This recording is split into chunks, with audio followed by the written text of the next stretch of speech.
So we have on the line Hakham Meir Villegas Henriquez, a rabbi in the Netherlands, who I greatly endorse and support. How's it going?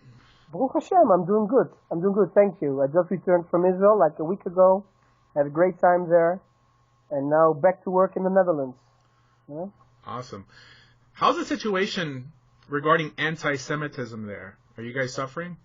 Good. It's improving, the anti-Semitism. So that makes Jews want to make aliyah. So I think that's a good thing. The anti-Semitism is not part, I would say, current Dutch culture, but it's really due to immigration from, Arab Islamic countries, mainly. It's unfortunate on one hand, on the other hand, it shakes Jews up and, makes them realize that there are better places maybe than Europe. Do Jews feel safe to walk around with a kippah or a black hat down the streets of Netherlands? Depends which kind of Jews, which kind of areas. But it's safe to say that there are areas where if you would walk with a kippah with a black hat, insults will be very likely, and maybe some physical confrontation could also happen. Actually, I had two friends living in Rotterdam, the Netherlands, who were always walking with a black hat, and they had continuous insults and confrontations that started like 10 years ago, and they made aliyah, Baruch Hashem. They made aliyah, they got married, have children, so, bless them, Mm-hmm. Yeah. Can you tell us a little bit about your background? Sure. So I was born and raised in Rotterdam, the Netherlands. From my father's side, it was strong awareness of a Jewish background.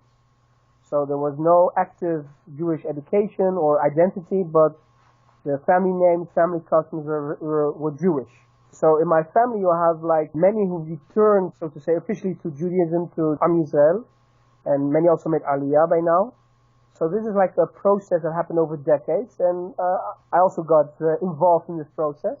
My mother was not Jewish. She was a Christian. She passed away over 7 years ago, unfortunately. But in the end of her life, she became a Bat Noach, a Noahite. By then, my parents were already divorced, by the way. So I had a father that became observant when I was 14, and a mother that became a Noahite at the end of her life. So that's pretty much my background. Wow. Yeah, so I did a Giyur in Amsterdam, the Netherlands, and I continued studying. So by now I'm also qualified as a Shochet, as a Mohel, and since 2 years also as a Chacham, a rabbi. Have you ever worked with Ariel Sion? Yeah, definitely. He's a Dutchie, a former Dutchie, I have to say. And we know the situation very well in the Netherlands, because in the Netherlands, it's interesting, a lot of people are interested in conversion. It's very interesting. This is also something known in Israel. So we help people, if people are willing to convert or willing to make aliyah, okay, we'll help. So in many cases, we are working together, actually, yeah. Because he's involved. I know he does a lot for converts, specifically in the Netherlands, but he lives in Eretz Yisrael. Yeah, he does amazing work. Really. So you consider yourself more of a rationalist. I mean, you're definitely not a Kabbalist, you're not a Hasid. How did you come to this rational form of Judaism? I think that was largely also due to my academic background, because I studied philosophy, literary science, and world religions in Rotterdam, Leiden, Haifa, and Tel Aviv. I studied 6 years at 4 universities. I have to admit, I started as an philosophical agnost, and slowly but surely I moved on to studying religions, and then only Judaism, and then I decided to become an observant Jew, and I moved on. So I have a strong background, academic learning. Currently, I'm also working on a PhD.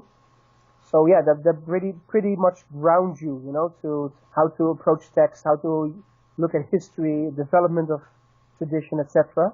And I think it's pretty obvious that the rationalist stream in Judaism is the closest we can come to Torah from Sinai. In your group, because I've noticed in a few videos I saw on YouTube that you have a pretty decent-sized group there. Would you say that it's made up mostly of Noahites or people who are pursuing conversion?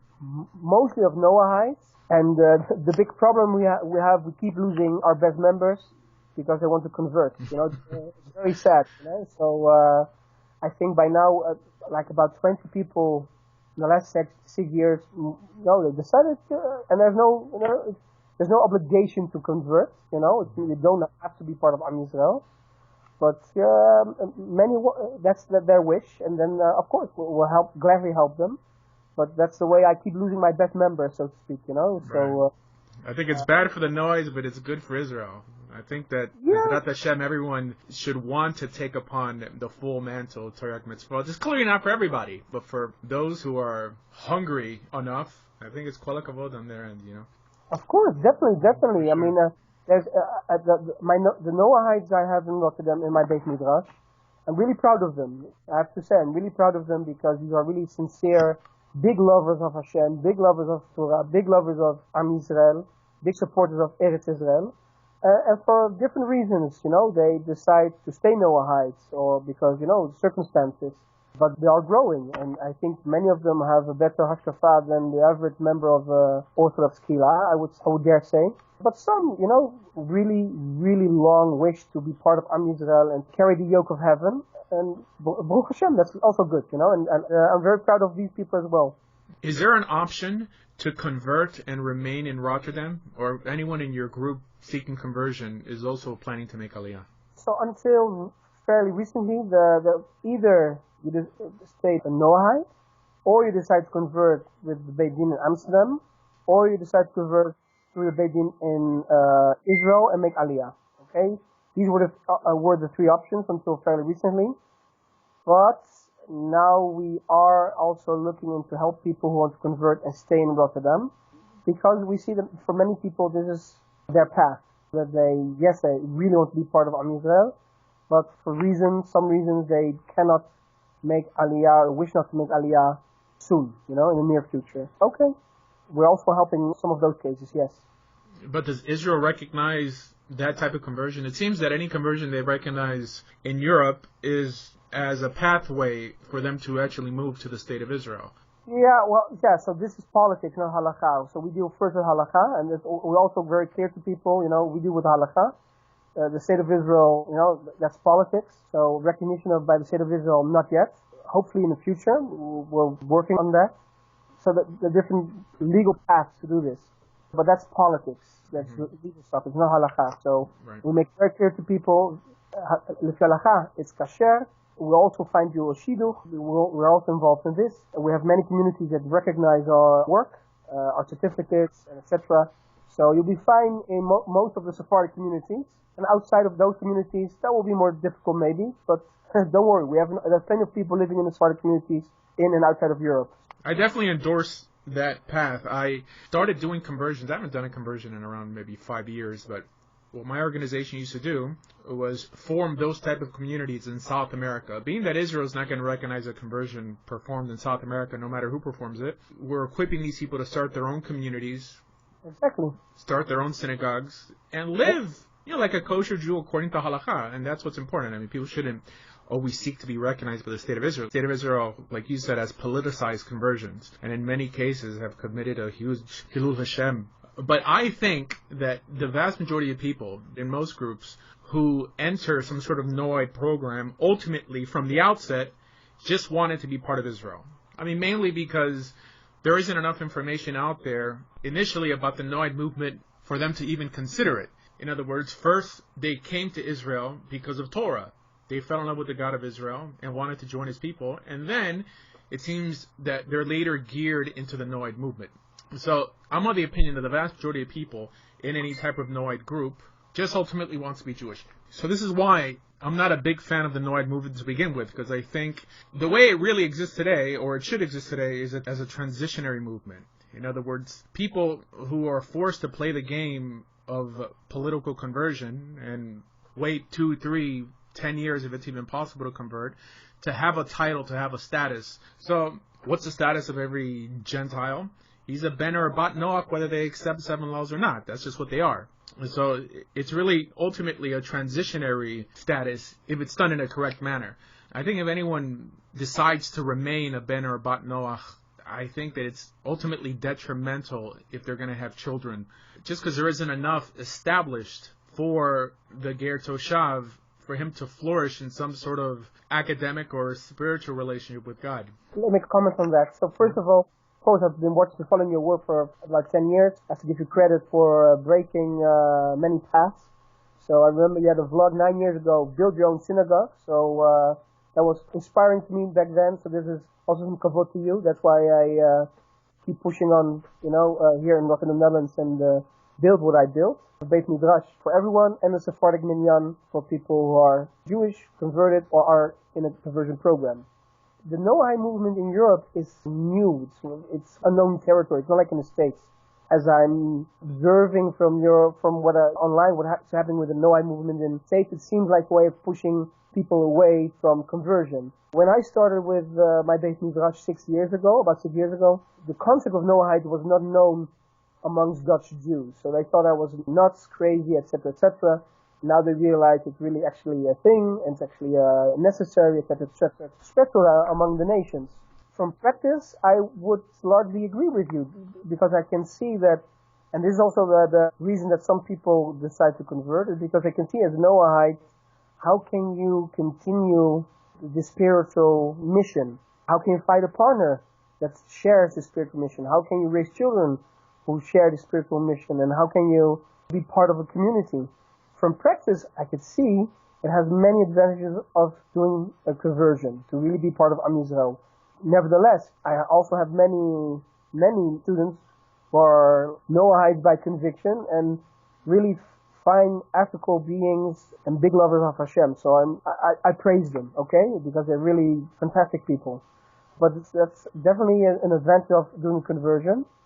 You're part of a community. You can continue the Jewish story with others. It's much easier in this regard. We learn from our teachers, right? And I can share maybe some interesting stories. Maybe you heard of Hakham Meir from Midrash Sephardi. He's the Rosh Yeshiva there.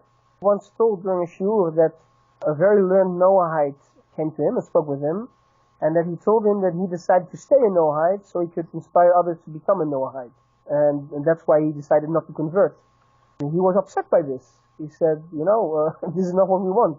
We want people to move on. We want them to join our nation.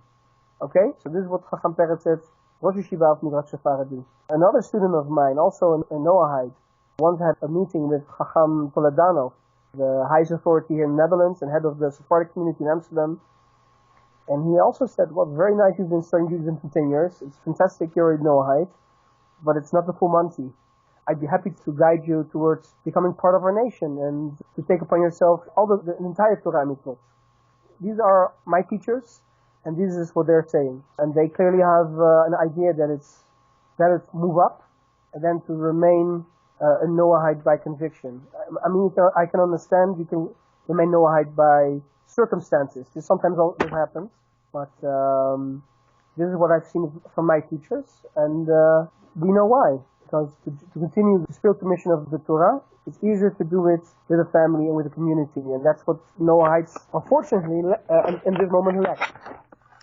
I definitely endorse that approach, especially the distinction between a Noahide by conviction and a Noahide or a Gentile who came to this understanding through logic. I think the Rambam also makes a similar distinction, and it doesn't really pan out well for the person who uses his logic. Ultimately, because I don't think that the Noahide movement is a viable alternative to Christianity or Islam. In other words, it's good to learn how to walk before you can run, absolutely. But I think, my personal opinion, that someone who was previously religious, I'm not saying an atheist who's just coming to grips with the whole notion of one God and ethical monotheism, but I mean someone who came from Islam or Christianity, two serious belief systems, that it's hard to get them to go from a higher level to a lower level. In terms of practice, the way I see it, the bigger the Noahide movement gets, the harder conversion becomes. For example, you mentioned these Noahide groups in America. The largest Noahide group in America is based out of Texas. Okay. Now, they've morphed out of the name Noahide. I mean, it's really become Karaite Noahidism because they've departed from the Rambam and they've sort of made a big cholent of all the different opinions to create a theological monster.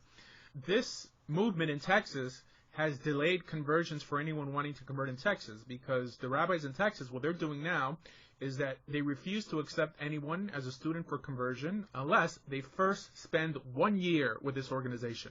And it's just starting. In other words, once it gets more established, then they'll feel more comfortable to offer it as a permanent alternative to Judaism instead of a transitionary alternative to Judaism. And that's really what a lot of these Noahide teachers are teaching, that Noahidism is a complete alternative. That Noahides are even on a higher level and more important to God than someone who accepts Torah because it predated Torah in some midrashic notion. These guys make no distinction between Agadah and Halakha and Minhagim. It's all lumped in together, mainly because it's an offshoot of Kabbalistic Judaism, not rational Judaism. So this is... I could understand their approach, like saying okay, there's a Noahide alternative, try that for a year, and if you're fine with that, good for you, and if you're, if you still want more, come back. I could understand that. That is more or less also the way I'm working here with newcomers. Okay, telling them about the 7 mitzvot, study for a year and see if you're still hungry, and of course the situation in Rotterdam, Netherlands is probably very different from Texas because we don't have, Jewish schools, no kosher stores, so it's really a challenge, okay, to be an observant Jew in Rotterdam or let's say in Netherlands. It shouldn't be, an argument of pushing people away for conversion. Now in the Netherlands, people who did study for a year in my Beit Midrash, they still want to move on, and I send them to another rabbi, to the Beit Din in Amsterdam. They understand that these people know the difference, know the alternatives, and are sure about moving on. So that's not the way it's working here. But I could understand, because many people, what I noticed, many people that come from Christianity straight away have the passion for a conversion without knowing the day-to-day discipline needed to be an observant Jew. Of course, if you come from Christianity or Islam, you have a belief system and you have a community life, which Noahidism cannot offer right now. But the discipline of being an observant Jew, you cannot compare with being with a part of a Christian community or an Islamic community. It's really a different level, and that's in many cases why many people get discouraged after a year. Wow, it's a lot of work, Shabbat, and kosher eating is not easy, and wow, prayers in Hebrew. So I also notice that of, let's say, 80 to 90% of the people who come to my Beit Midrash passionate, they're I have to convert, I want to be part of Am Yisrael. After a year, figure out well, it's a different, it's a different ball game being an observant Jew than being part of a Christian community. So they get some more realism, and I think that's also necessary and fair. We want to strengthen Am Yisrael, so we don't people convert and after a year they drop it. It's also a problem. I've noticed that regarding halakha in Yahadut in general, things either confirm the obvious or are typically not halachic. And since the day I converted to Judaism, that notion has become so more real to me. In other words, I had a discussion with Rabbi David Bar Chaim, and I asked him this question at the end, and he never answered it. Okay. Because I know he takes a different approach regarding Noahides than I do. He believes that it benefits a Gentile to remain a Noahide, not because of halakha or because of anything Judaism or the rabbis teach, but because of the state the Jewish people are in nowadays. They're not equipped to accept newcomers who aren't ethnically Jewish. So then I asked him, what does the halakha actually teach? And I said that in Isser B'Yah, chapter 14, those of us who are very respectful of the Rambam's teachings, he's just reiterating what appears in Yeridea and in Yevamot. It says that when someone comes to convert, like you said, we encourage him lest he go from the good path back to the bad path. But then it says that we tell him that only Israel has a share in the world to come, to further encourage him. Yes. In other words, nowhere does it say to give him an option to become a Ben or a Bat Noach. So to this he didn't respond, because I think he realized that he was breaking the halakha. Now halakha doesn't deal with how you feel or what your opinion is on the matter, but on what you have to do. This is the actual halakha. Now I know that the Rambam, personally, he held differently.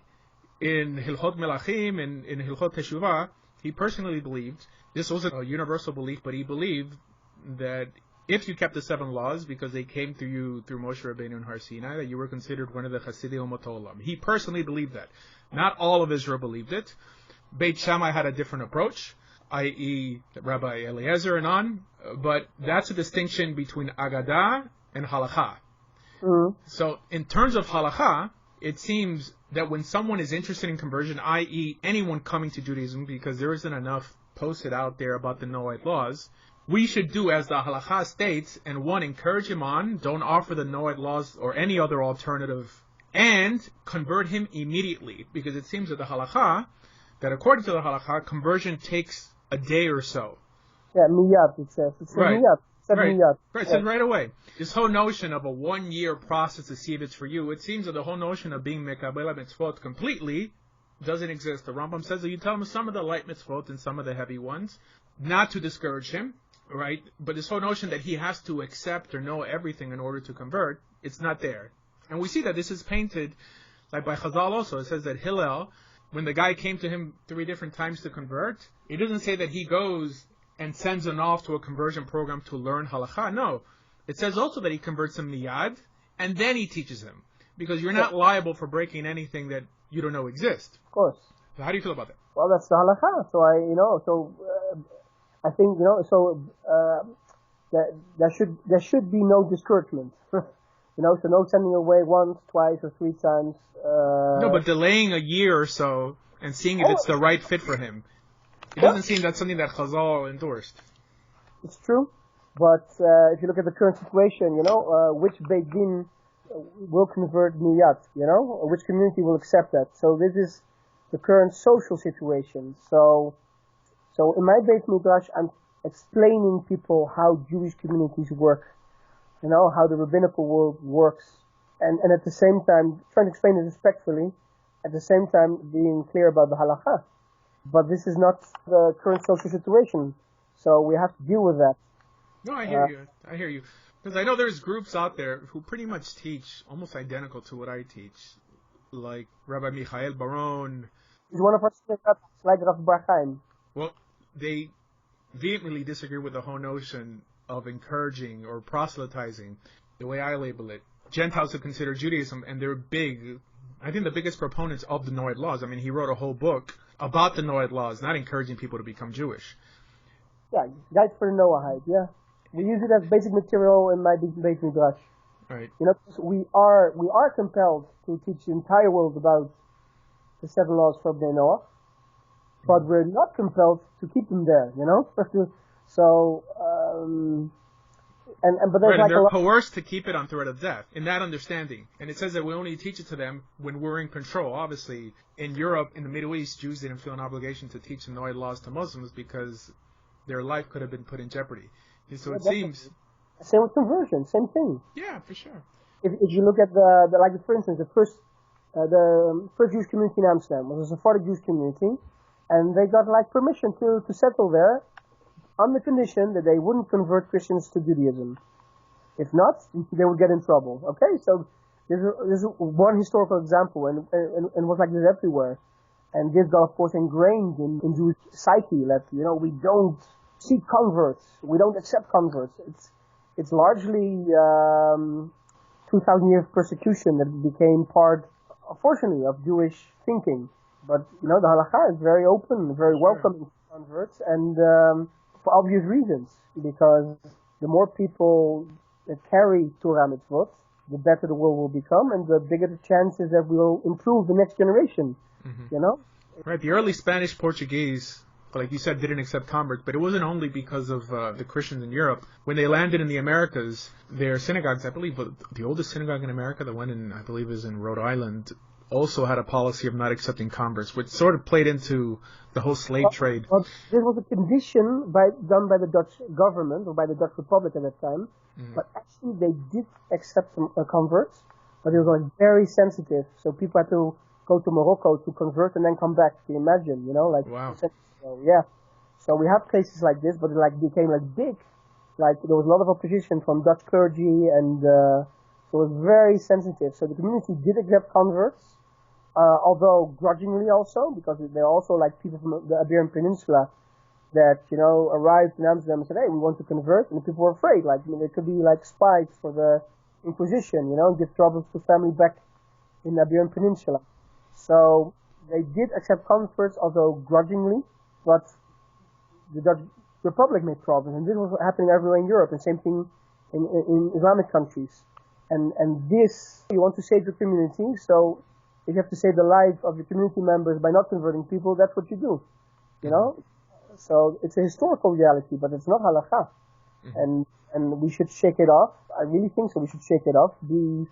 And also, like, look in the mirror. Most Jews, if you look in the mirror, we don't look as if we straight came out of Sinai, okay? We have converts as ancestors. Baruch Hashem, okay? And we should be open about it, embracing it. And at the same time, we have to be serious about it. It's a serious thing, you know? We don't want to open the synagogue so like everybody can come in and you'll be Jewish within a day. Just like, you know, because of course you have to know that these people are serious. You know, they have to be interviewed. You have to, you know. I hear you. Yeah. So, do you see a future for yourself in the Netherlands, or you see yourself ultimately making Aliyah? My dream has always been to make Aliyah. So, due to personal circumstances, I have not been able to do that yet. But estimate that in 8 years it will be possible. Hashem. So the goal is now to prepare for this and to, like 9 years ago said, you have this vlog, like create your own business, you know, synagogue. Right. And right now we're working out creating our own kihilot, like a network of kihilot. So in 8 years, Bezrat Hashem will have kihilot in Portugal, in the Netherlands, Latin America, Spain, and you know, then hopefully I could travel back and forth, you know, between Israel and communities in Europe and Latin America. That's the goal. Yeah. How do you feel about the political situation in Israel? Does your organization, in other words, you guys consider yourself religious Zionists or more from the strain of Rabbi David Bar Chaim? We learn Torah, and according to Torah, there's a certain program to be fulfilled in Eretz Israel, and we're moving that direction slowly but surely. And in the end, of course, we need a king. We need a Sanhedrin. We need a Beit Mikdash. If you do tomorrow, it would fail. So because Israeli society has to be ready for that. There's Eretz Israel and there's the Medina. So how do you feel about the Medina? It's there. It's good. It's there, but it's not the full Monty. It's imperfect. It has many there are many problems with the state of Israel. You cannot tweak them out. It has there have to be like really big changes. There's only one reason that Hashem brought us out of Egypt, because we should be a Mamlechet Konim Goy Kadosh in Eretz Israel. So this is the goal. This is what we have to do. Baruch Hashem, we are moving in that direction because demography is changing. Last election, we had this Moshe Feiglin, and he was the first Israeli politician who had a chance to come in and said, we should build the Beit Mikdash. If he would have said that 20 years ago, he would have been shot by someone. So that's already a big change. If we see how many people are ascending the Har HaBayit, it's a big change with 10 years ago. So slowly but surely we're all moving towards a society more in vision with the Torah, and we cannot wait. You know, I'm always telling the people from members of my Beit Midrash that move up to Israel to live there, you know, to make Aliyah, to do Giyur and make Aliyah. Now remember what the ultimate goal is. It's not to be part of one of the political parties. The goal is to have a king and to have Torah institutions. So most people in your group in the Netherlands, being that Western Europe is pretty secular, do most of them have any religious background? Yes, do you have any former Muslims? Few, but I actually did help some people with Muslim background convert to Judaism. But mostly, like the vast majority come from Christian backgrounds. Like Europe is completely different from the States. Christianity is alive and kicking in the States, but it's dead in Europe. Okay, it's out of the political spectrum. It's out of the philosophical thought, but still. So the people I have, they were members of churches, and interesting thing is the Messianic community, so to say, were the best providers of members for my Beit Midrash. So actually, two of those communities vanished because their members moved up to my Beit Midrash. I really hope there will be some more Messianic communities soon popping up nearby because I can use new members, you know? I've always said that Messianic Judaism has helped bring more converts to Judaism than it's ever converted Jews to Christianity or Messianic Judaism. Definitely. Mm-hmm. Of the, let's say, 20 people that converted in the last 6 years, I think like over half came from Messianic communities. And they're really fine now in Israel, Baruch Hashem. again, I endorse what you're doing. If someone wants to convert, do you only work with people in the Netherlands? I mean, if someone from South America wanted to enter your course, do you have remote education, online classes, or something like that? Let's say we have people who want to convert all over the world, but it's like on case-to-case basis, okay? I'm working currently on a reader, because you have many of these readers for the youth. I think I might say something different, more in the line, first of all, halachically, the Rambam, but also in terms of, I think Hashkafa is very important, and if you go to most of these readers you have for conversion or classes, it's only about halacha, and you really miss a lot of the Hashkafa that really should be first and foremost, I think, in the conversion process. Mm-hmm. So I'm working on a reader for this. By the time we're ready, we'll be happy to distribute it for free. So to assist people wherever they live in the world, and people live in the Netherlands or Europe or Latin America or States and think I can help, they're welcome to contact me, really. Do you have a website or somewhere where people can reach you? Mm-hmm. Yeah, we have olabram.nl and a page also on Facebook. Mm-hmm. Ol Abraham. Yes. Hakham Henriquez, it was a pleasure talking to you, and thank you for what you do. Likewise, and keep it up. Okay, man. Be well. Yes, bye.